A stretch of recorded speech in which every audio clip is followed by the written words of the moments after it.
la francophonie pour embrouiller les cerveaux africains. Ils font ça à Thiers. C'est pour vous retarder. On refuse ça. On fait nous-mêmes nos manuels. On passe les manuels. On fait la pédagogie. On apprend. C'est difficile, l'apprentissage. Comment faire réellement, comme Daven avait fait les premiers livres. André. Ah oui, il faut faire les manuels. Nous, on peut faire les manuels. Les Congrès Yokanato fait. Un manuel est difficile. On lance d'abord dans le bateau. On l'expérimente. Les professeurs font les critiques. Les élèves disent ça, c'est facile. Ça, il faut faire comme. On reçoit ces critiques. On refait encore, etc. Jusqu'à faire des manuels qui peuvent tenir pendant longtemps, etc. Et alors, c'est vrai un peu dérangé. Bon, on a fait ça en France. En France, il y a beaucoup de collections de manuels. Oui. Mais oui, mais pourquoi ils font ça? C'est qu'il faut des bons manuels d'abord. Oui, pour ça devrait peut-être vous déranger si j'ai dit que voici plus de 30 ans, les auteurs dans le programme scolaire congolais sont restés les mêmes. On continuait, bon, moi, personnellement, on était avec Henri Lopez, Le Pleurer Rire, Tati Loutard, les Chroniques. 20 ans, 30 ans plus tard, c'est le même, on n'a pas renouvelé. Je crois que c'est un problème. Bon, ça, il y a des choses qu'on ne comprend pas, mais ça, vraiment, je n'arrive pas à comprendre. On est pédagogue, on est enseignant, on est étudiant, on est parent d'élèves. Et pendant 20 ans, 30 ans, on enseigne la littérature, donc l'œuvre de l'imaginaire. On va fabriquer l'imaginaire de l'être humain, sa pensée, sa subtilité, avec un auteur qui est inconnu, le Figaro, le marais du Figaro de Beaumarchais, qui enseigne ça en France aujourd'hui, qui lit ça même en France aujourd'hui. On ne lit pas ça. Il y a mieux de Beaumarchais. Et vous expliquez ça au Congo pendant 20 ans, ce que les Français eux-mêmes ne lisent plus. Mais vraiment, ça me dépasse, il y a de quoi être tombé malade même. Pendant 20 ans, vous expliquez le marais de Figaro de Beaumarchais. En France, on ne lit même plus ça. Aucune école, ni primaire, ni secondaire, ni supérieure, personne. Et vous expliquez ça pendant 20 ans au Congo. Mais est-ce que c'est normal? Hein? C'est le ministère qui devrait Mais est-ce que vous ne comprenez pas? savoir avoir de l'écoute. Est-ce qu'on fait ça comme ça même? Est-ce qu'on explique à un auteur oh, vous n'étiez pas au lycée, Bien sûr. vous n'étiez pas à l'université, on vous expliquait à l'université de la licence jusqu'au doctorat un seul livre, comme par exemple le roman de Balzac, un seul roman pendant de la première année de licence jusqu'au doctorat, on vous explique un seul roman en littérature. Non. Oh, Ça quand même. varie. Hein? Professeur, vous avez écrit Appel à la jeunesse, un livre que j'ai cherché moi, fort malheureusement, je n'ai pas retrouvé. Je suis allé même à la bibliothèque des dépêches pour, bon, les noms sont codieux, il ne faut pas citer les noms. J'ai cherché un peu partout, je n'ai pas trouvé. Et c'était quel message vers quelle jeunesse?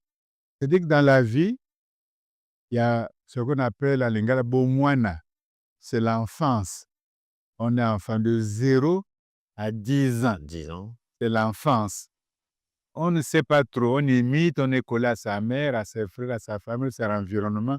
On ne sort pas, on est là en cercle, etc. On est dans l'enfance. Dans l'enfance. Après l'enfance, 10 ans, 11 ans, jusqu'à 15 ans, 16 ans, 17 ans à peu près, le corps commence à changer, etc. On est dans l'adolescence. On est adolescent. On a besoin encore des supports. Le corps commence à s'éveiller. On commence à se poser des questions. On est adolescent. Il faut en profiter. Après l'adolescent, vers 18 ans, 20 ans, 19 ans, 30 ans, 35 ans, on est ce qu'on appelle la jeunesse. On est jeune. La jeunesse. On est déjà mûr. On va déjà à l'université. On peut travailler déjà. On se bat. On est curieux. On est créateur. On est curieux. Etc. Après la jeunesse, on est adulte. 40, 45 ans, 50 ans, 60 ans, on est adulte. La maturité, la vie adulte, tout comme la carte à vie, c'est fini. Tu as fait des choses, etc. Après, on ne peut plus faire, on est crépuscule. C'est le déclin, c'est la vieillesse. C'est la vieillesse. On a moins de force physique moins de force mentale, moins de force physique, moins d'énergie, moins de ceci. C'est normal. C'est la vie va ainsi. Alors, cette période de la jeunesse, c'est la population la plus nombreuse aussi. Et l'avenir se pose sur elle aussi. Alors, si bien que quand tu vois l'humanité, ce sont les jeunes, ce qu'on appelle les jeunes, qui ont fait l'humanité. Prenons par exemple Gagarine, qui a fait le tour du monde. Il a fait ça à 27 ans. Voici, c'est un garçon de 27 ans qui a fait le tour du monde dans sa capsule. 27 ans, pas plus. Il n'était pas âgé, il avait 27 ans. Gagarine, en URSS. Prenons Descartes. Il fait le droit à la fac de droit, à la flèche. Il se rend compte que à 23 ans, on n'apprend rien du tout, quoi. C'est du parlage, c'est du droit pour le droit, il n'y a rien de sérieux. Il quitte l'école. À Bonaï, l'école. Il va chez lui. Il est au coin du feu l'hiver. Il a un éblouissement. Il regarde, c'est pas possible. Mais nous avons le cerveau, qui est le bon sens, la raison humaine, la lumière naturelle. C'est la chose extraordinaire. Mais pourquoi nous faisons des erreurs avec le cerveau encore? Tu le cerveau qui est l'ordinateur le plus puissant de l'humanité dans la planète et tu fais encore des erreurs. Pourquoi on ne devrait pas faire des erreurs? Il y a quelque chose qui manque. Il a dit oui. C'est quoi? Il dit c'est la méthode. Il faut guider le cerveau. La méthode manque. À 23 ans, il a écrit le discours de la méthode qui reste jusqu'à aujourd'hui dans toute l'humanité, dans toutes les langues du monde. La méthode. Commencer par le doute méthodique, le contrôle. Je ne peux pas connaître l'inconnu par l'inconnu. Je connais l'inconnu parce que je connais. Je ne peux pas dire que je ne connais pas. Je parle de ce que je connais pour aller à ce que je ne connais pas. Donc, du connu à l'inconnu. Ce n'est pas d'inconnu à l'inconnu. Tu vas aller à l'inconnu comment? Tu ne connais pas de ce que tu connais. Développe ce que tu connais. Va petit à petit, morceau par morceau. Tu arriveras et tu te poses des questions. Ensuite, quand tu arrives à la solution, ne te réjouis pas. Contrôle la vérification, le contrôle. Aujourd'hui, nous contrôlons non, dans le laboratoire. On fait des bilans, on contrôle. Mais c'est Descartes qui vous a introduit ça. C'est Descartes. On fait ceci. Et où est le projet? Où est ta procédure? Où est ta méthode? Cette manière de faire. Mais c'est Descartes qui a introduit ça dans l'humanité. On fait les séminaires pour accéder à ceci. On vous explique les méthodes, les procédures. Mais c'est Descartes qui a introduit ça dans l'humanité. Avant, ça n'existait pas. Avant, c'était la pensée unique, le dogmatisme, l'autoritarisme. Il a dit non, il faut procéder. Voilà. Et les jeunes de l'époque et ceux d'aujourd'hui. Il avait 23 ans. Il n'y a pas de commune mesure. Il avait 23 ans. Ensuite, tu prends Einstein. Einstein n'était pas professeur de physique. Il travaillait au PTT, Einstein. Et puis, il a pensé d'écrire un article en 1905 dans une revue de physique. Il a écrit et c'était devenu la relativité einsteinienne. Einstein. Alors, donc, le message appelle à la jeunesse, dit quoi? Mais si tu Et prends, quelle jeunesse? si tu prends France Fanon qu'on connaît, il a écrit pour Norman Sawa. Il était étudiant en médecine, il n'était même pas médecin complet, il était étudiant. Il a écrit pour Noir Masque Blanc à 23 ans, 22 ans. Cheikh Anta Diop, son livre qui est resté éternel, Nation nègre et culture. Nation nègre et culture. Il avait à peu une trentaine d'années, etc. Et à 28 ans, Cheikh Anta Diop, il quitte la bourse de Dakar, il est là, de Sénégal, il va à Dakar en 48, il a à peine 24 ans, hein, il commence à écrire un article qui reste jusqu'à aujourd'hui. Attends par là, temps de la Renaissance africaine. En 1948, Cheikh Anta Diop parle de la Renaissance africaine. On n'est même pas indépendant encore, loin d'être indépendant. Il parle de la Renaissance africaine à 28 ans à Paris. Il a écrit, il faut faire comme ça, comme ça. Aujourd'hui, je ne vois pas de la Renaissance africaine. On n'est même pas au bout du compte. Donc, ce sont les jeunes qui ont des idées. Ce n'est pas la jeunesse montante, la jeunesse descendante, la jeunesse ceci. Ça, c'est des slogans. Il ne faut pas détruire votre propre jeunesse avec des simples slogans. Là, vous détruisez l'élan, le génie de votre jeunesse par des slogans. Il faut les libérer parce que c'est la période la plus créative de l'être humain et la période la plus curieuse. Ils sont curieux, ils sont inventifs, ils font des bêtises. Laisse-leur faire leurs bêtises. Ils font des erreurs. Laisse-leur faire leurs erreurs. Ils pensent, ils critiquent, ils jugent, ils avancent, ils apprennent, ils se développent. C'est comme ça qu'il faut faire. Mais s'il faut les bloquer dans des prisons qu'on appelle des slogans, hein, des préjugés, jeunesse, ils vont monter jusqu'où? Jeunesse montante, ils vont monter quoi? Sur quel arbre ils vont monter? Ils vont monter sur l'épaule de qui? Mais soyons sérieux quand même. Ne détruisez pas vous-même par faire plaisir à qui? On ne fait pas plaisir à qui? Je dis à la jeunesse, si je ne fabrique pas une bonne jeunesse, je me perds moi-même. Si j'ai une bonne jeunesse, je sauve ma propre vie. Hein? Donc, dire la vérité aux jeunesses, ce n'est pas détruire la jeunesse. Au contraire, c'est garantir même son propre avenir, parce que c'est l'avenir. Les jeunesses, mon truc, c'est pour les exhorter à monter un peu. Mais ils vont monter au ciel. C'est une manière de les pousser à aller au bien. C'est pourquoi on les appelle les jeunesses montantes. Je ne sais pas que vous n'appelez pas jeunesse critique. C'est ça, il vaut mieux monter avec la critique, l'esprit critique. L'esprit éveillé. Ils vont monter sur quoi? Tu as déjà vu quelqu'un qui monte? On les incite à la responsabilité. Mais ne pas inciter, je dois les rendre responsables. Je ne dois pas les inciter. Inciter, c'est quoi? Je suis là, je bois, je mange, et puis je dis bossala, et moi-même, je ne m'incite pas. Non, ce n'est pas comme ça. Mais regarde, est-ce que la jeunesse chinoise, on les incite à monter? On les incite à faire ceci. La jeunesse américaine, la jeunesse, disons, européenne, on les apprend, on leur donne l'intelligence artificielle, on les apprend les métiers, les technologies, on leur apprend à gérer la société, on les apprend à faire les débats contradictoires, les débats enrichissants. On les bat à fuir les préjugés, les sous-entendus, les slogans, les facilités. On leur dit c'est dur, c'est aride, il y a le combat contre les intérêts américains, les intérêts européens, les intérêts ceci.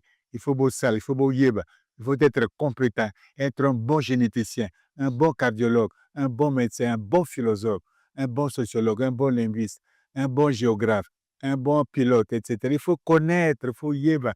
Le reste, là, c'est des slogans pour embrouiller les gens. Ils vont monter jusqu'à 50 ans, ils montent. Soyons sérieux.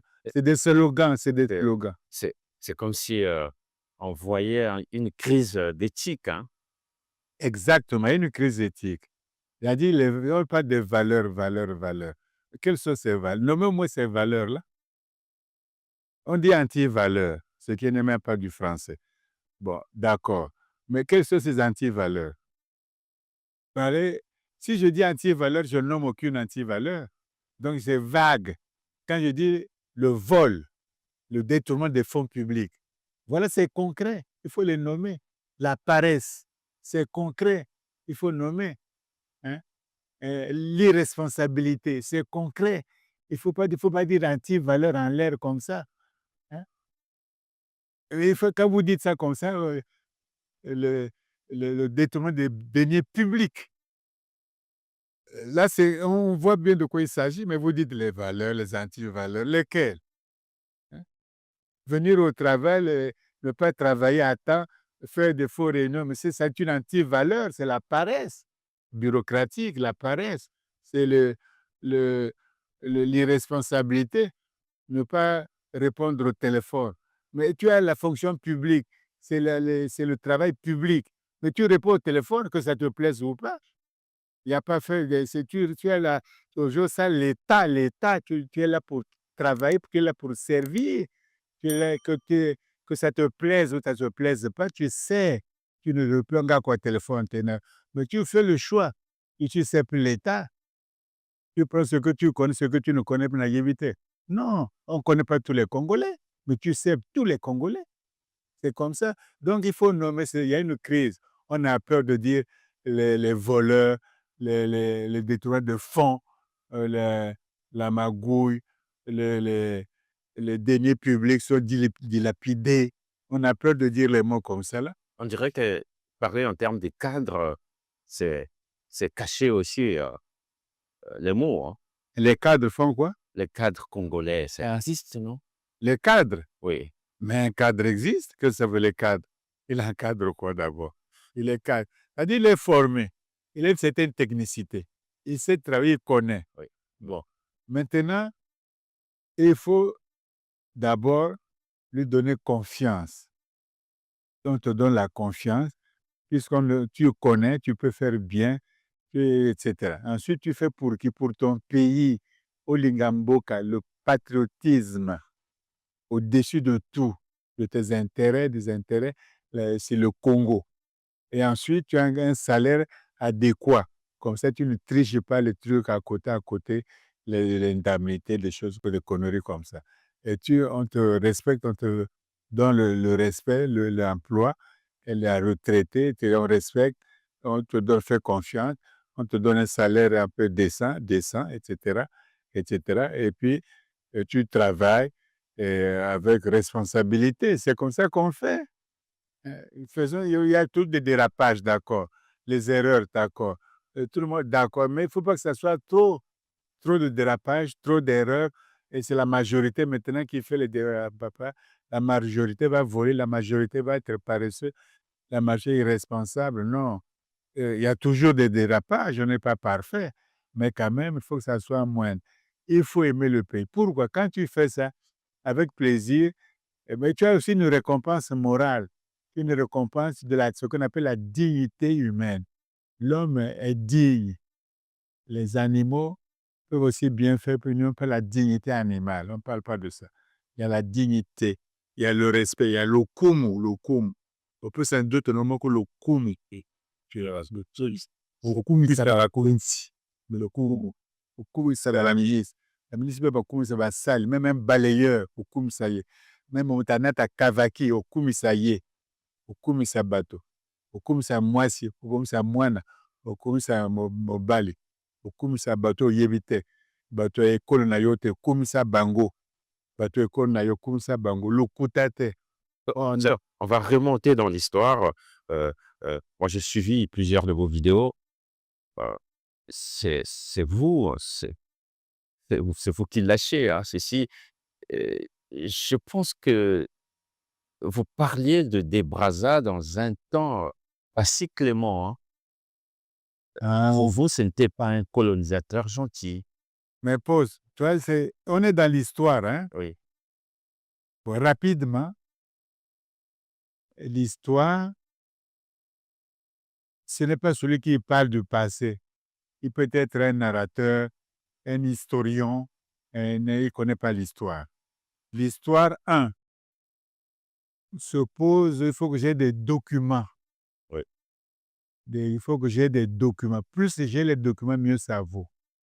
2, il ne suffit pas que j'ai les documents, il faut que je fasse la critique de ces documents, que j'examine la véracité de ces documents, leur authenticité, et leur probité, et leur originalité, et leur factualité, etc. Il faut que j'examine ces documents-là. Et ensuite, l'histoire n'est pas un tribunal qui ne juge pas, je ne condamne pas. L'historien ne condamne pas, ce n'est pas un juge. L'historien n'est pas un tribunal, ce n'est pas un tribunal. Je ne condamne pas, je ne félicite pas, je n'injurie pas. Ce n'est pas un historien.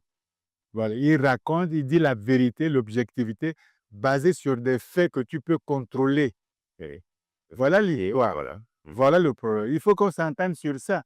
Que tu aimes, que tu n'aimes pas le fait, mais le fait établi historiquement, c'est-à-dire par des documents à vérifier, même sur Linguité, vérifier. Hein? Moi, par exemple, Mathieu est mort en prison. Tu n'aimes pas ça, non? Mais c'est un fait qu'il est mort en prison, non? Hein? Ça, c'est un fait historique, non? On n'aime pas ça, non? Mais on ne peut pas mentir qu'il est mort à la plage. Tu vois? Donc, le fait, c'est le fait. Au lingo lingate. Pour De Brazza, on applique la même méthode historique. De Brazza, il est italien ou français ou franco-italien. Il quitte là-bas. il vient en Afrique centrale se balader, voyager, faire le tourisme. Il était venu pour ça. Hein? Les documents ne le disent pas. Hein? Quel est le document qui peut dire qu'il est venu en touriste, il est venu en explorateur, veut voir le pays pour s'amuser, faire la chasse et puis repartir? Quel est le document qui le dit? Il n'y a pas de document comme ça. Les documents qui disent qu'il est venu en mission. Donc une autorité politique, une autorité étatique l'a envoyé en mission. Il était donc en mission pour servir les intérêts de ce qu'il a de l'organe qu'il a envoyé, du pays qu'il a envoyé. De la France. C'est ça la documentation. Vu son titre, lieutenant des vaisseaux, il est venu, donc il était en mission. Et on n'est pas en mission tout seul. C'est des zones inhospitalières. Il n'est pas venu en temps tout seul. Il est venu avec des gens, des laptos, des sergents, des amis, des compagnies, des médecins.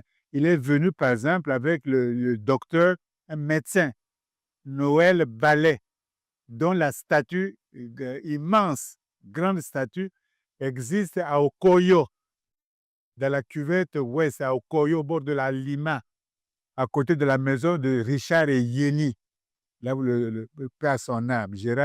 Richard et Yeni a construit au bord de la Lima, à Okoyo, et à côté, au moins à 10 mètres, il y a les statuettes de Victor Ballet, qui est construit par les habitants de Nantes. Et c'est le ministre Okomba, Faustin Okomba, au temps de Youlou, qui a inauguré cette statuette-là. Faustin Okomba, ministre du Travail de Youlou, qui est parti au Koyo là-bas, inaugurer cette grande statuette-là. Donc, De Brazza n'était pas seul. Il était en mission. Allez à Okoyo, allez voir là-bas. Une immense statue, aussi grande que la statuette de Félix Eboué, ici à Brazzaville, au stade Eboué. C'est aussi grand que ça, même plus grand. Allez voir. Hein? C'est les compagnons de De Brazza. Donc, il n'était pas tout seul. Il était en mission. Et que disait cette mission-là? Il avait donc équipé, il y avait l'argent, son équipement, ses missions, etc. C'est ça d'abord l'histoire. C'est d'abord ça, non? Et dans ce cas, il n'était pas le seul. Les Foch, ceux-ci, ils ont eu la mission en Afrique occidentale. En Afrique occidentale, les mêmes missions, il a eu la mission en Afrique centrale équatoriale. Il a fait le Goué, Franceville, hein? Les Kétis, le Koyo, la Lima. La Lima, on l'a bloqué, hein, les Afourou là. Et De Brazza est reparti en France. Arrivé à Paris, à la Sorbonne, il a fait une conférence à la Sorbonne pour relater les incidents sur la Lima. Il a décrit ça lui-même. C'est publié dans la revue des bulletins de géographie de Paris. De Brazza a fait une conférence sur la guerre des Afourou, là, sur la Lima. De Brazza lui-même. Moi, j'ai le texte de sa conférence à la Sorbonne. Vous parlez de quoi? Lisez ça. Il dit quoi? Il dit qu'il était venu en touriste. Il décrit détail par détail ce qui était dans la pirogue adverse, leurs gestes, leurs gesticules, les fusils qu'il tirait. Quand il a dit ne tirez pas, etc., il a tout décrit. Ils ont fait la retraite dans un pays marécageux. Tout est décrit. On peut savoir même l'endroit à peu près, la géographie. Ils donnent les 100 kilomètres en miles. Hein? Est-ce que les Congolais ont ce texte-là? Il lit ce qui parle de Brazza. Ils ont eu ce texte-là. On parle pour parler. L'histoire se fait sur la documentation. Moi, je suis documenté. Je parle sur des faits précis, par De Brazza, des faits authentiques, par De Brazza lui-même. Ensuite, il est venu par l'autre voie jusqu'à Brazzaville, une fois. Et il a vu les gens là, Ngalieme, etc. On lui a dit que nous ici, nous ne sommes pas les maîtres du pays. Le patron est à Mbé. Et c'est le Hong Kong, Makoko. Hong Kong, il est à Mbé. Et c'est là-bas qu'il est à Mbé. Ici, nous sommes que des vassaux, etc. Ah bon, mais Mbé, c'est où? C'est là-bas. On va conduire à Mbé. Il est arrivé à Mbé. De Brazza était donc à Mbé. Voir le roi Makoko. Le roi de l'époque, peut-être, Hello 1 ou de quoi là. Il a vu. Il était là-bas. Il a dormi là-bas en B. De Brazza a dormi. Il a passé la nuit là-bas. Il n'était pas seul. Il a fait des cadeaux à Makoko. On connaît ses cadeaux. Il y a les noms de ces cadeaux. La liste existe. Donnez-moi la liste là, pour qu'il parle de Brazza. Il y a la liste. Et le roi semble n'avoir pas été content de ces dons-là, de ces cadeaux-là. Il n'était pas tellement content. Il trouvait que c'était peu. Enfin bref, ils ont passé la soirée là et le soir, ils ont dansé la danse au biton. Au bitin. Oui. Ils ont dansé ça. C'est décrit par M. Charbonneau qui était avec deux Brazza. Il a décrit ça. Oui. Hein? Il a décrit cette danse-là. Cette danse particulière, c'est que quand vous, vers la fin, on danse. Quand une jeune fille tournoi, fait des girouettes, tombe sur vous et vous passez la nuit avec elle. C'était écrit comme ça. Là. Alors, Et ben oui, vous avez laissé entendre également une jeune fille vers la le fin, vrai abusé. vers la fin, une jeune fille est tombée sur de Brazza. Une jeune fille est tombée sur de Brazza. La danse était finie.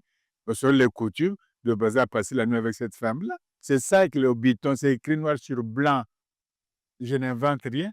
Après, or, il se trouvait que cette jeune fille-là faisait par le feu royal. Ça doit être des vierges qui allument le feu pendant que le roi existe. Si le feu est éteint, c'est que le roi est mort, le feu royal. Alors, donc, c'était quand même la fin du royaume, parce que ces femmes ne font pas l'amour avec des gens. Alors, donc, finalement, c'était grave. Le conseil s'est réuni, le conseil royal, on dit de Brazza, mais il faut le tuer, parce qu'il a commis un sacrilège, il faut le tuer. L'autre dit, mais si tu le tues là, il a des gens autour de lui, ils ont des fusils, non? Ils peuvent nous fusiller, tu as des fusils comme ça. Donc, ce n'est pas un conseil, on ne peut pas tuer. Ah, d'accord. L'autre a dit, oui, tu vois, lui porte des lunettes, les yeux là. Il a quelque chose sur les yeux là. Il ne connaissait pas les lunettes encore. Il porte des trucs sur les yeux là. Et on prend ça. L'autre roi dit, le conseil dit, mais si tu prends ces lunettes là, est-ce que tu peux contrôler ce qu'il voit là? Tu sais ce qu'il voit à travers ça? Tu peux contrôler? Est-ce que nous avons le pouvoir de contrôler? Non, on n'a pas le pouvoir de contrôler. Ah oui, c'est vrai. Un troisième conseil dit, mais nous les Batékés, nous avons le pouvoir de Mpu, le couvre-chef, la tête, Mpu. Ça, nous contrôlons avec nos Kwembali. Nous contrôlons ça. Donc, il a un gros Mpu, le casque colonial là, et on prend ça. Ça, nous pouvons contrôler. Il a dit, ah oui, c'est vrai, on prend. À De Brazza, tu as mal fait tout ça, tu peux De Brazza était heureux, c'était le moindre père. Et après, est-ce qu'on a acheté et même qui va porter ça? Le roi dit porte. La femme Galifra dit, pas question. Moi, je viens de l'autre côté de la rivière, de l'autre côté de Kinshasa, et de la reine, chez la reine Ngankabe, qui commandait Kinshasa, Kitambo. Moi, je viens de la reine de Ngakabe. J'ai apporté le pouvoir ici, là, en B. C'est moi qui dois porter la reine Galifo. Ce n'est pas toi le Makoko, même si tu es mon mari. C'est moi qui viens de Ngakabe. Et voilà pourquoi. Moi, j'avais un ami, on était jeune, il s'appelait Belébé Sébastien. Il était du prince de Makoko, là. Et Galifo était sa tante, me disait. Et quand il venait à Brazzaville, le roi et la reine, dans notre rue à Bembe, à Wenze, on faufilait, on partait voir leur danse, etc. Moi, je partais à côté de la reine, tout petit, j'étais même pas au CM2. Je partais voir. J'ai dit à Belébé, mais tu dis que c'est ta tante, c'est une femme. Tu as déjà vu les femmes porter des casques? Mais pourquoi cette femme-là a un casque? Ah, Mobali. Il dit non, c'est ma tante, c'est une femme. J'ai dit, ah, comment une femme peut porter un casque? On était petits, on discutait comme ça. Et j'ai grandi avec cette affaire-là. Hein, jusqu'à l'université. Mais comment, pourquoi la reine Ngalifuru portait un casque colonial? On n'achetait pas ça, on ne vendait pas ça. Et elle a eu ça ou deux bras. Mais comment elle a porté? Tu as déjà vu les femmes porter. Mais c'était ça la raison. Elle portait parce que c'est elle qui avait venu les Ngangkabe, de la reine Ngangkabe qui était à Kinshasa, à Unsaya. Kinshasa. Eh bien oui, c'est comme ça. Voilà pourquoi elle a porté ça. Alors maintenant, voici des faits précis. L'histoire est précise. Je ne juge pas, mais je fais l'histoire précise. Donc maintenant, vous dites qu'il est venu, mais il tuait sur le bord du Djoulé, il tuait au moins 14 tirs par le fait de bonne année, le 14 juillet, et qui a tué Nganga Biala, comme il est mort Nganga Biala, qui a décapité Nganga Biala. Faites l'histoire de votre propre pays. Bon, après, Justement, professeur, ce qui veut dire il y a des pans essentiels qu'il faut écrire, peut-être réécrire. oui, on dit que De Brazza était franc-maçon. Oui, De Brazza était franc-maçon. Mais vers la fin, il a écrit, la lettre existe, a été publiée, même la Jeune Afrique, qu'il a quitté les ordres maçonniques, il ne veut plus, il n'est plus maçon. Il veut être enterré sur les rites de l'Église catholique. Il n'est plus maçon. Donc, il a quitté la maçonnerie même. À Boinaya, pourquoi les maçons lui font la fête après encore? Il a quitté. Il avait peut-être donné ses raisons. Pourquoi Ça, il a quitté, il voulait plus être référencé. Il a écrit, De Brazza lui-même a écrit qu'il ne veut plus. C'est pas quelqu'un. La lettre a été publiée, signée, et il a été enterré à Alger, hein, etc. Bon, en France, les fauchons des statues. Quelle est la statue de Brazza à Paris? Il n'a pas de statue, il a peut-être une ruelle, mais un bout de rue, même pas une rue, une ruelle, un bout. Oui, vers le 5e là-bas, de Brazza. du côté de Bordeaux aussi, je crois. Il n'a rien, même pas une statuette comme les Foch, comme les trucs là, etc. Il n'a rien du tout. Il n'a rien. La France ne le connaît même pas. Il n'a rien. Ici, vous l'avez donné Savrien de Brazza, le lycée Savrien de Brazza, la ville de Brazzaville, l'avenue de Brazzaville, Brazza, il a tout ce qu'il faut à Brazzaville. Il n'a rien. Il n'a rien en France, alors qu'il a donné l'Afrique équatoriale française à la France. C'est l'explorateur.